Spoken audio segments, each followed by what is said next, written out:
My experiment is to see is which one is going to melt faster, inside or out, and I think inside.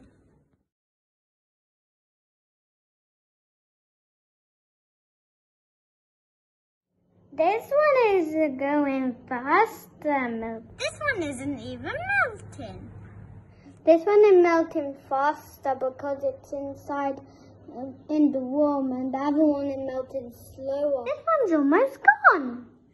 This has melted a little bit. Like it. It's been half an hour and this ice hasn't even melted. It's melted lots. The ice inside took 15 minutes to melt and the one outside took 1 hour to melt.